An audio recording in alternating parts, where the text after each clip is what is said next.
This video is brought to you by MUBI, a curated streaming service that screens a variety of interesting and amazing films from around the world. Get a free month at mubi.com/indepthcine. Cinematography is all about light. Light is a complex thing. It can be shaped, it can come in different qualities, different strengths, and importantly, it can take the form of different colors. So let's examine this idea of color by going through an introduction to color theory, look at how filmmakers can create a specific color palette for their footage, and check out some examples of how color has been used to aid the telling of different stories. Color theory is a set of guidelines for color mixing and the visual effects that using different colors has on an audience. There are many different approaches to color theory, ranging from ideas all the way back in Aristotle's time up to more contemporary studies on color, such as those by Isaac Newton. But let's take a look at some basic ideas and see how they can be applied to film. When different spectrums of light hit objects with different physical properties, it produces a color, which we put into a category and ascribe a name to. Primary colors are a group of colors that can be mixed to form a range of other colors.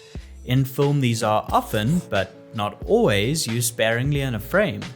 An important part of color theory in the visual art space is knowing complementary colors. When two of these colors are combined, they make white, gray, or black. When the spectrum of colors are placed on a color wheel, complementary colors always take up positions opposite each other. When two complementary colors are placed next to each other, they create the strongest contrast for those two colors, and are generally viewed as visually pleasing. Cinematographers often combine complementary colors for effect, and to create increased contrast and separation between two planes in an image.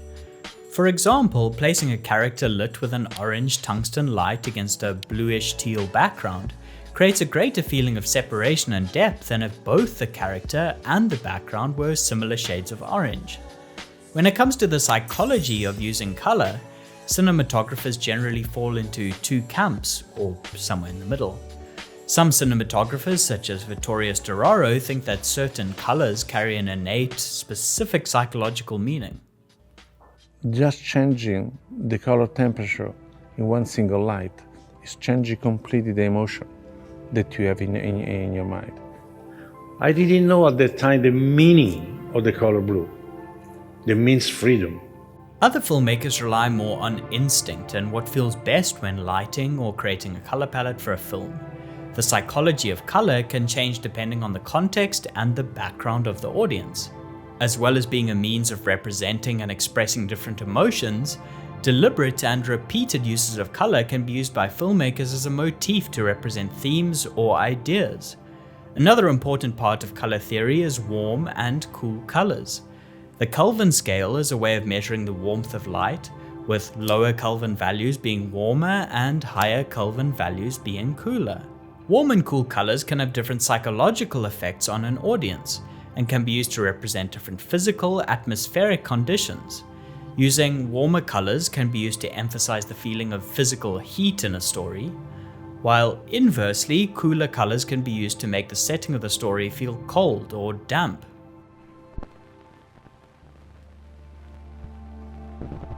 Now that we have a basic framework of color theory to work with, let's look at the different ways that filmmakers can make a color palette for a movie. Color palettes in film can be created using three tools: production design and costume, lighting, and in the color grade. The set and the clothing that the characters are dressed in is always the starting point for creating a color palette. In pre-production, directors will usually meet with the production designer and come up with a plan for the look of the set.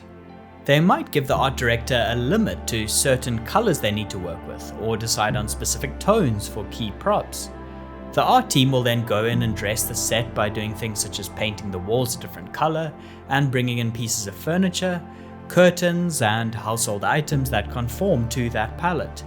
Since characters are usually the focus of scenes and we often view them up close, choosing a color for their costume will also have a significant impact on the overall palette. This may be a bold primary color that makes them stand out in the frame, or something more neutral that makes them blend into the set. With a set to work with, the next step in creating a movie's color palette is with lighting. Traditionally, film lighting is based around the color temperature of a light, which, as we mentioned, could be warm, such as 3200 Kelvin tungsten light, or cool, such as a 5600 Kelvin HMI. On top of this, cinematographers can also choose to introduce a tint to get to other colors. This can be done the old school way by placing different colored gels in front of lights, or the modern way by changing the hue or tint of LEDs. DPs can either flood the entire image with monochromatic colored light, or, as is more common, light different pockets of the image with different color temperatures or hues. In the same way that we create contrast by having different areas of light and shadow in an image, we can create contrast by having different areas of colored light. Once the color from the set and the lighting has now been baked into the footage, we move into post-production, where it's possible to fine-tune this color in the grade. An image contains different levels of red, green, and blue light. A colorist, often with the guidance of the director or cinematographer, uses grading software like Baselight or DaVinci Resolve to manipulate the levels of red, green, and blue in an image. They can change the RGB of specific values of light, like introducing blue into the shadows or adding magenta to the highlights. They can also create power windows to change the RGB values in a specific area of the frame, or key certain colors so that they can be individually adjusted. There are other significant adjustments that they can make to color, such as determining the saturation or the overall intensity of the color that the image has. It's a show about teenagers. Why not making a show for the teenagers that looks like how they imagine themselves? So it's not based on like reality, but mostly like how they perceive reality. And I think colors come into that like pretty obviously. When coming up with a concept for the lighting in Euphoria, instead of assigning very specific psychological ideas to color, Marcel Rev used color more generally as a way to elevate scenes from reality.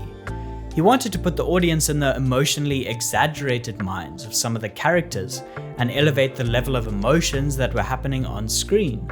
In the same way that the often reckless actions of the characters continuously ratcheted up the level of tension in the story, so too did the exaggerated, brash colored lighting.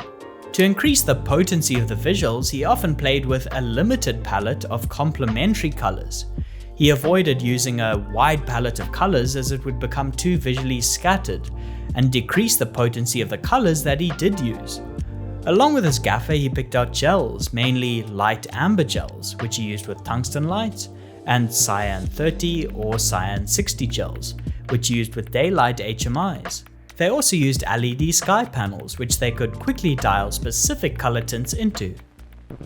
That light, that shadows, that color bouncing on the screen, arriving on us, we don't see that only with the eyes, we see with the entire body. Because light is energy. I'm sending some vibration to you, to the camera, to the film, unconsciously. When photographing Apocalypse Now, Vittorio Storaro was very deliberate about his use of color. He wanted the colors to be so strong and saturated that the world on film almost became surrealistic. He wasn't happy with Kodak's 52-47-100 tungsten film stock at the time, so he got the film laboratory to flash the negative to get the level of contrast and saturation which he was happy with. In the jungle scenes, he didn't want to portray the location naturally. He sometimes used filters to add a monochromatic palette which was more aggressive, to increase the tension. I can use artificial color in conflict with the color nature. I was using the symbolic way that the American army was using to indicate into the helicopter. They were using primary and complementary color. I was using those kind of smoke color in order to create in this kind of conflict.